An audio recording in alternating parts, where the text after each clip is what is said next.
my name is Pamela DeNeuve, and I am a high performance coach. And I am here with Melanie Fenwick Thompson and Phyllis Williams, who are attorneys in the Atlanta metropolitan area. And we have been asked to speak on lawyer well-being, specifically as it concerns self-care. So before we begin, we want to let you know a little bit about who we are. And Phyllis and Melanie have known each other for almost 20 years. And so I've asked Phyllis to introduce Melanie and Melanie to introduce Phyllis so that you get a really good idea about who they are and what they have accomplished in their practices. Melanie, would you like to go first? I sure can. Phyllis R. Williams is currently an attorney and of counsel at Fox Legal. She is also an associate judge in the Magistrate Court of DeKalb County in the state of Georgia. She also serves as a private mediator. Phyllis has over 25 years of trial experience as an attorney in the areas of family law, personal injury, and criminal defense. You cannot tell by her skin and her beautiful tone, but she does have over 25 years of experience. And it is my pleasure to introduce my friend and colleague and mentor and accountability partner, Phyllis R. Williams. Phyllis, Yes. please follow up to that. Oh my goodness. So let me thank you first, Pamela, because I do appreciate wellness. This is something that has become very important to me. So a little bit about Mel. She's a native of Baltimore, and she wants you to know she's from Baltimore. She went to law school in Baltimore from 96 to 99. So when she graduated, she worked with an entertainment attorney here in Atlanta. And she learned things like trademarks, copyrights, drafting and negotiating, recording agreements, producer agreements, entertainment related agreements. And after she felt like she had enough experience under her belt, she opened her own firm. And that's the firm that she is a senior member of today.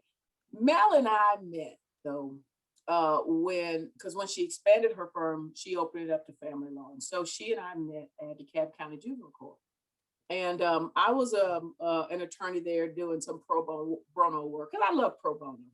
I think it's a win-win for everybody. Mel asked me to be her mentor, and I was like, okay, I'll tell you what I know. Over time, I think the mentor-mentee relationship sort of diminished, and the colleague relationship began. And as I watched her blossom and become an excellent trial attorney, I was just so proud of my friend. I was mad at her one time because we were on opposite sides of the courtroom, and she started using my stuff against me. But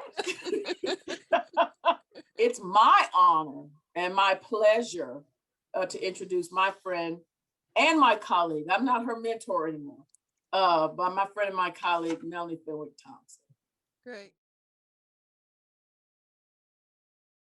We want to talk about self-care because, when you have so many things going on, how do you actually take care of yourself? So we're going to start off with Melanie because she has all these layers, and we want to talk about it also from the perspective of being a non-majority.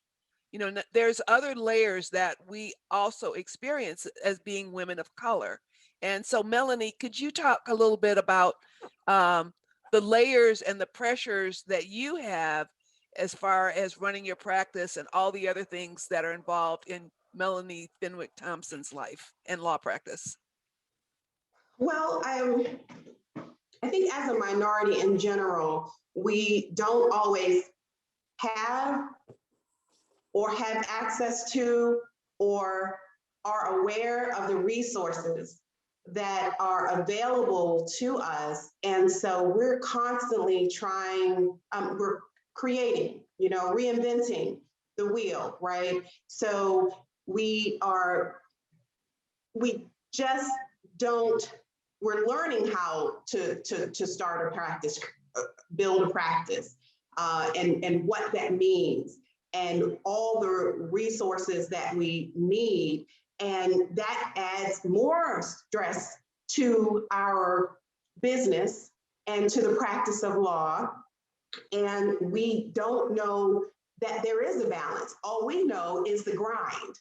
We know how to grind. We know how to hustle. We know how to get clients. But what we don't always know is how to create a balance so that we can be happy and successful at the same time. We're taught to grind. We're taught to, you do these things and you get this outcome. And that's all we're taught. You work hard and you work harder than the next person.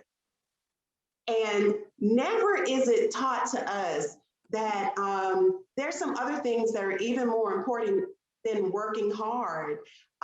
There are resources that are available to you so that you might work smarter, because you don't get a badge of honor for working 16-hour days.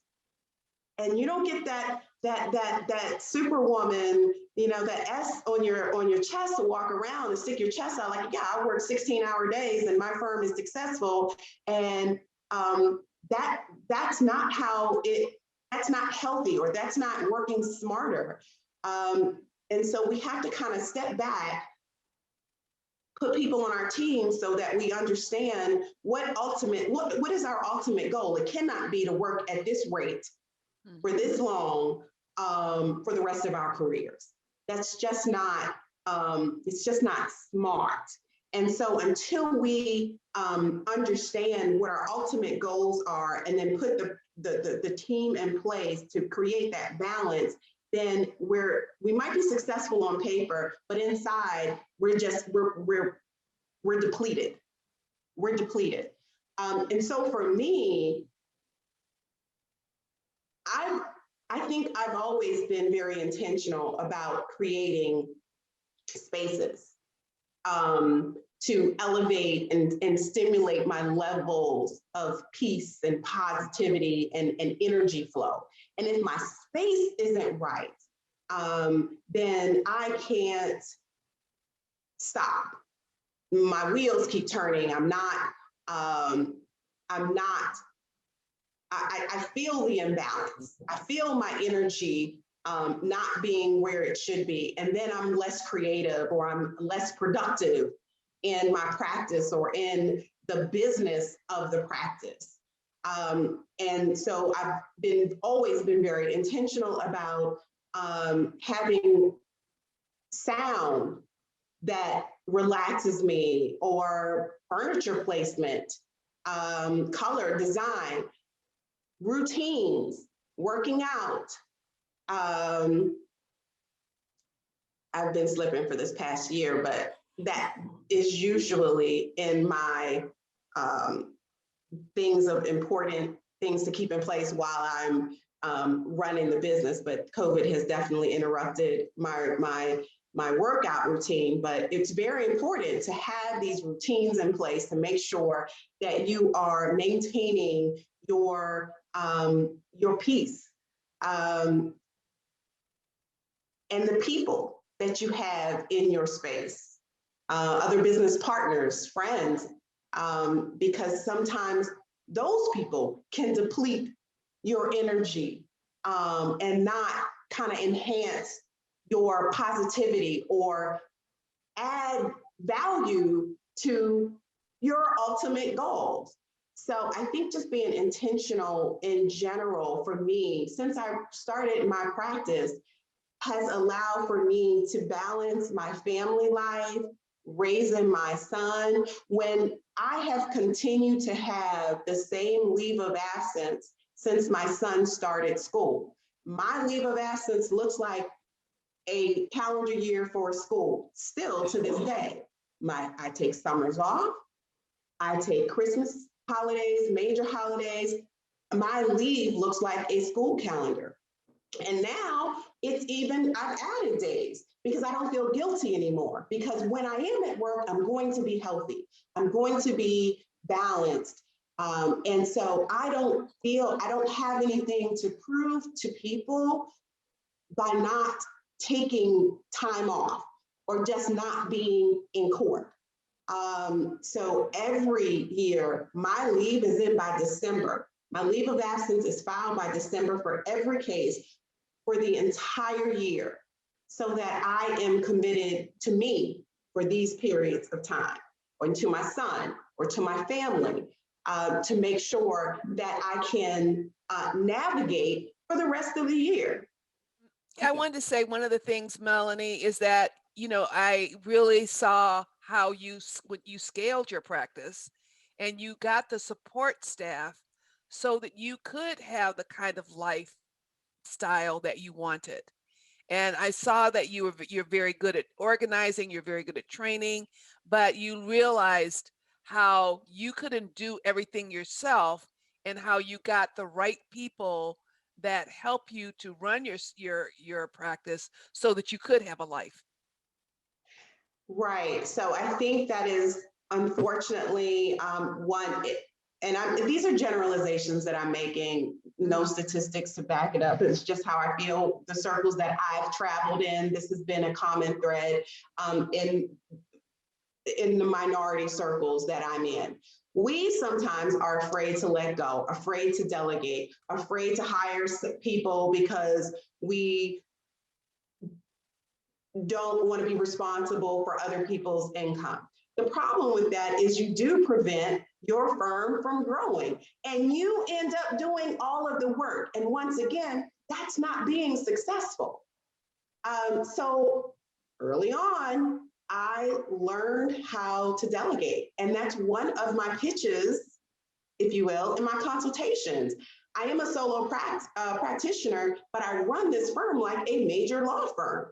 I only do what I am by law required to do, and everything else I delegate to my highly trained paralegals. And people like that. They feel like you are saving their money, you're preserving their retainer, and you are stepping in when you have to. Thank you, Melanie. We're going to ask Phyllis. So, Phyllis, what are some of the pressures? I didn't know how to balance, and you helped me do that. And something as simple as putting a wellness day on the calendar, not a run around the city and run errands day, not I'm just not going to go to court today, but literally a wellness day where you wake up and you kind of decide you want to stay in bed, you want to go down, you want to transfer from the bed to the sofa. I know this may sound crazy. You want to take a shower today, but just Phyllis focused on that day, and that has helped me. I still put those days on my calendar because I have to, and it's probably because my personality. I'll just run and run myself out, and then they don't have to get on the calendar. But being intentional about making time for yourself is huge for me. A lot of people that are listening to this or watching this would say, "Oh, that's good for you to say you have a well-being day and you put it on the calendar." So, if in your explanation, could you go, your process of how that worked, and then the mechanics of what a well-being day does for you and what you actually do during your well-being day? Yeah, it is easier said than done.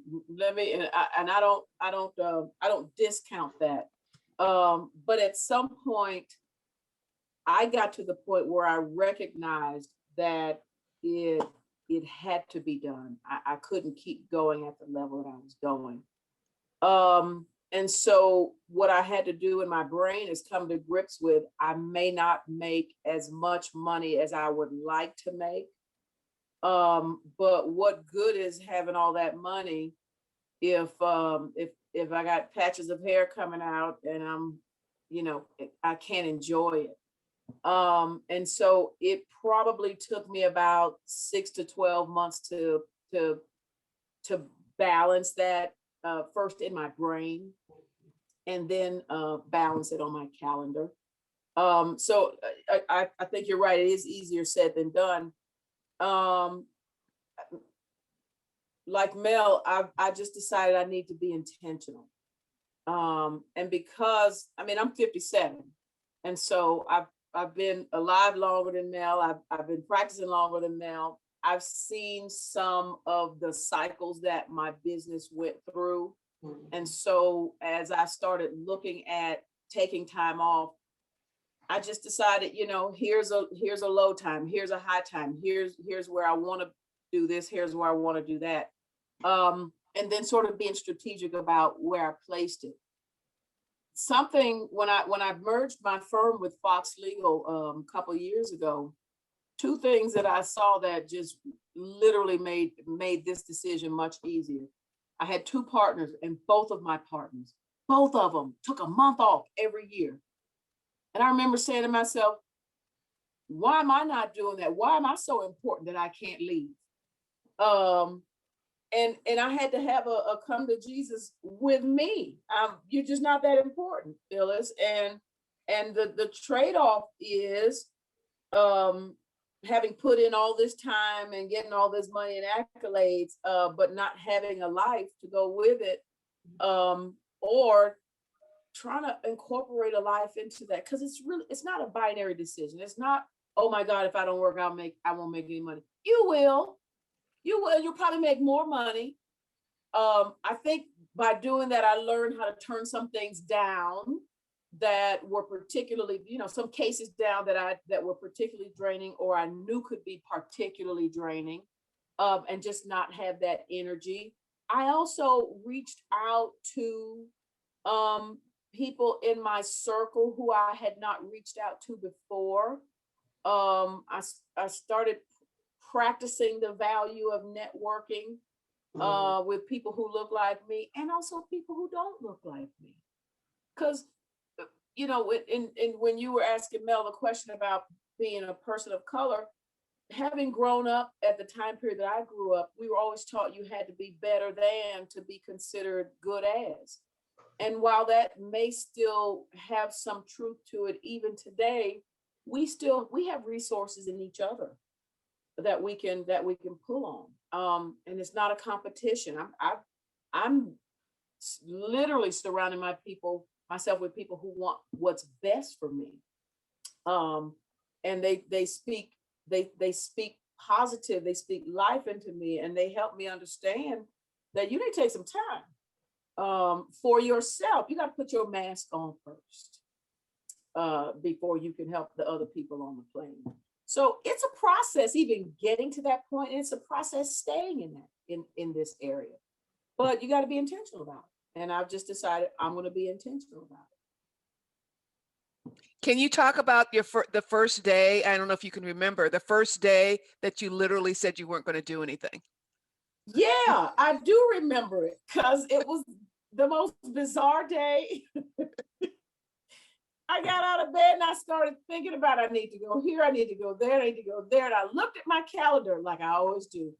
And I saw that this is a wellness day, not an errand running day, not a house cleaning day. And so it was a challenge to not do those things that I wanted to do because I had this day off. And so I went downstairs and I just flipped through Netflix for probably about 40 minutes, didn't watch a thing because everything looked so good and I couldn't choose, but it was bizarre. It was something I had to get used to because I wasn't used to doing it. And so and I don't mean to interrupt you, but I want to, my assessment of us when we don't do what we normally do and take a break and not work and not do anything, there's a guilt that's associated with that. We feel guilty. Yeah. And we have to think about it differently, and we have to be intentional about thinking about it differently so that guilt isn't associated with rest. Exactly. And that's what I mean by being intentional about it. After I ended that day, I immediately went to my calendar and found my next wellness day. And it took another 3 weeks. So because I didn't want to have to move stuff around because of the guilt. I got over that after that second time. I'm like, I got to take this off my, because this is going to be my wellness day. Let's move this. Let's take this. Let's reschedule this because it's going to be my wellness day. But you got to practice it like you do everything else. You practice your opening statement, you practice your theme, you practice the piano, you got to practice being on your wellness day and being intentional about your wellness day. And be intentional, and you have to continue to grow it too. Yeah. So we went to a day spa, and Phyllis couldn't believe that I could be in there the entire day. What is she doing in there? But after she went, she got it. I mean, you could just go to one type of relaxation to another type of relaxation all day. These things were foreign to me at that time. Mm-hmm. And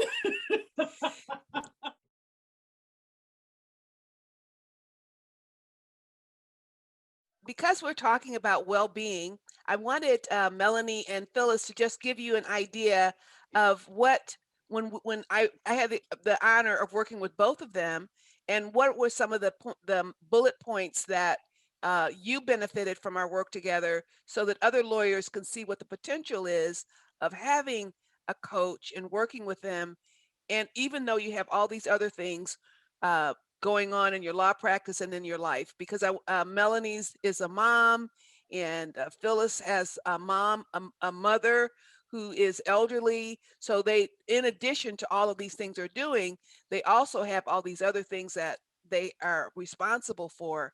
And so Melanie, if you could start off. Well, I think that there are many benefits to hiring an effective and professional business coach. And I did not understand the value or the benefit of that until I met you. And I'm so grateful that I was introduced to you, because what I understood from having a coach and learned is that it's almost like having a business therapist.